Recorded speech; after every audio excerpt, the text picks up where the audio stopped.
What's the question?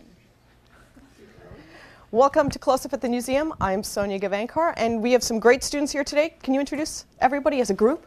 Hi, I'm Caroline Engel, and we're from Langley High School, and we're discussing the topic in Darfur. I have one more question for you. What is there to do in Langley? What's Langley known for? Journalism. Journalism? Mm-hmm. Okay, well, we're going to come read papers in Langley. Good Okay. to know. Thank you very much. And once again, welcome, and I look forward to hearing your questions and talking about our topic today. My first question is kind of a broad one. It's simply, what is genocide? Who has an answer for me? If you could stand up. Who knows what genocide is? Feel free to stand up. Yes. Genocide is the attempt to completely destroy one type of people, simple idiosyncrasy such as skin color or where you're from is basically what it's based on. Who thinks what's happening in Darfur is considered genocide? Yes, in the front row. Please stand up. Well, I think it's genocide because it's pretty much the Janjaweed, and they're targeting the non-Arabs. And they're trying to destroy them all, so it's pretty much a genocide there. Okay. Do you think that the U.S. needs to intercede in this? Do we have a legal obligation? I think we do because, definitely not enough is being done, and there are too many people being killed there. So I think the U.S. definitely needs to take part and do something about it. Okay, what about the United Nations? Somebody else? Yes, in the front row. Could you go over to that microphone over there? Your special microphone. Take the long walk. You can think about your answer as you get there. Okay. Can you repeat the question? What do you think the UN needs to do something about what's happening? I think that the UN should take more action than the U.S. because the U.S. is already dealing with so many problems, and it's like kind of like the UN's job to like protect people who are in trouble, and such like a big problem is happening in Darfur. So it would be good to have the UN instead of the U.S. because the UN is so many like different nations combined. Okay, I'm going to ask you one more question. What about the African Union? Do they have more of a responsibility? I think we have equal responsibility because the UN is bigger than the African Union, and so we should both be doing our part together. So you think it's everybody's problem? Yes. Okay, what about media coverage? What about media coverage on this topic? Let's use our poll cards, the green cards and the red cards.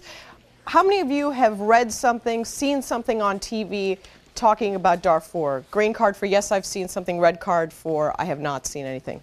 Kind of a mixed bag. Let me go to somebody in the back row holding up a red card in the gray sweater with the lovely black beading. Could you stand up for me? You held up a red card. Why do you think we haven't heard anything about Darfur?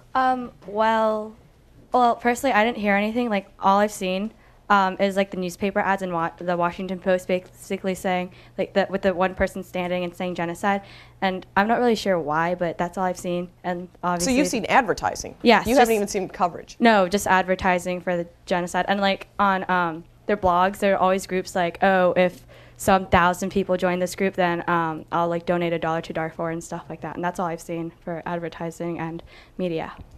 How many of you have done something for the conflict in Darfur? Anybody? Has somebody in the front row? Can you stand up and tell me what you've done? Well, at my temple, we had a discussion about Darfur, and we learned about it, and we got different information. Then at the end, everybody got a postcard, and we all wrote letters into the White House, like talking about the situation in Darfur and telling like pretty much President Bush our opinion how we should be involved in it.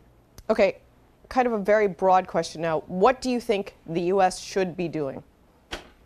What should we be doing in the United States? We kind of heard from somebody who said it's everybody's problem. Should we be sending troops, for instance? Somebody? Yes, stand up, please.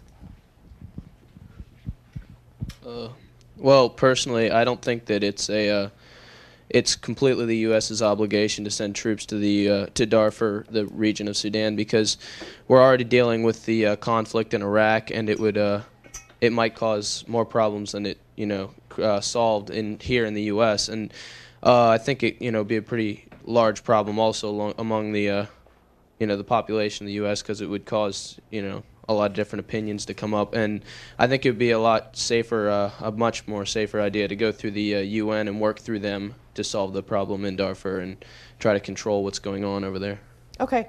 Well, like we discussed earlier, we have plenty of things to talk about, and you have an opportunity to talk to an expert, a young expert, on the conflict in Darfur. But first, let me introduce you to our host, Frank Bond. Thank you, Sonia. Here in the studio, we bring students face to face with the workings of journalism and of government. We also give them an opportunity to present their perspective on the issues of the day. This week, once again, our students are from Langley High School, and we're talking about the media coverage of the situation in Darfur. The U.S. has called it a genocide, but the media coverage hasn't kept pace. What happens when Tom Cruise's wedding or Britney Spears' divorce gets more sustained coverage than the murder of more than 400,000, the displacement of more than 2 million in a country roughly the size of Texas? Our guest this week is Mark Hannes, founder and executive director of the Genocide Intervention Network, or GINet.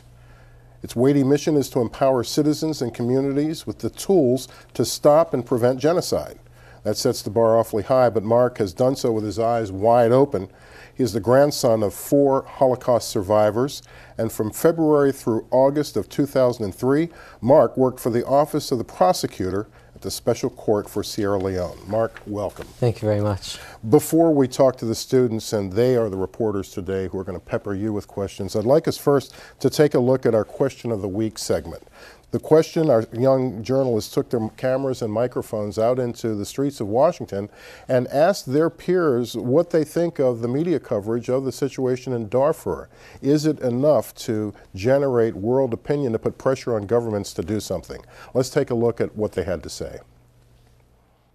I think that in general the media